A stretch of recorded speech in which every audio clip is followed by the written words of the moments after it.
Hey there guys, welcome to my ultra-wide review of Assetto Corsa. In this video we're going to have a look at how well the game runs on an ultra-wide and then my views on the game itself.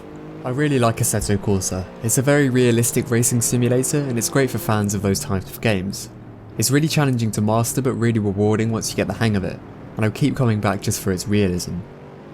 Luckily Assetto Corsa is even better in general gameplay on an ultra-wide. The view is extended to the size of the screen without any popping issues or black bars, and this makes the world of difference if you drive in the cockpit view, as it shows just the right amount of view on the screen. Menus though are hit and miss on an ultra-wide, with the introduction cutscene being in 21:9, but frustratingly it's cut off at all sides. Weirdly, the main menu's background image is seen at the size of the cutscenes instead of black bars, and this also happens in the game loading screen.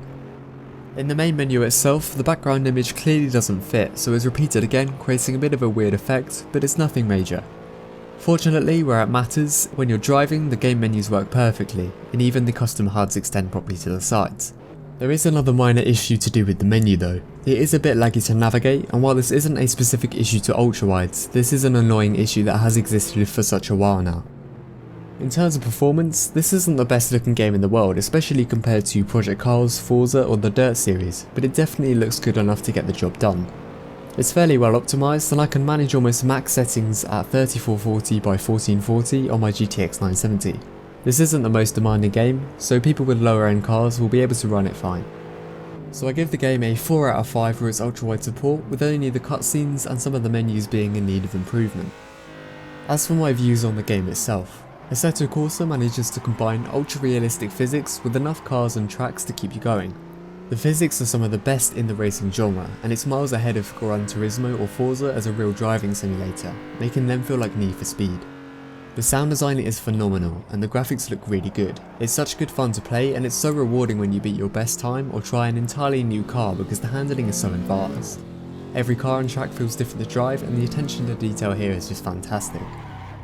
Where the game really sets itself apart though is when you connect a good racing wheel. If you have one with force feedback, you can feel the understeer and oversteer building up as you go into corners, and that feels just fantastic. Combined with the sheer detail of the laser scan tracks, you'll feel every gradient, bump and dip in the steering wheel. But this realism does come with some compromise. It does concentrate on quality over quantity, and there's noticeably less cars and tracks than other games. There's important omissions in the game such as pit stops, weather or time, and when you compare the 60 cars to the 1000 plus cars of other titles, it can feel a little bit bare. But every car is so unique in this game, and it's much better than having 1000 cars that handle and sound almost exactly the same. If you are especially worried about content though, you can add more via the good modding community. The career mode is also pretty basic compared to other games, with no ability to buy and sell cars or to even be rewarded for completing it. This is simply because every car and track is already unlocked when you first start the game, and it can make you feel as if the career mode isn't worth your time, and that's because it probably isn't. The special events are much better, and allow for modes such as drag racing and drifting to be tried out. I wasn't a huge fan of drifting, but it quickly became one of my favourite modes in the game, and if you haven't tried it already you should definitely try out drifting. I can't recommend this game enough if you enjoy getting in a car and having a race. There's so much detail here that makes the game one of the best of all time at this.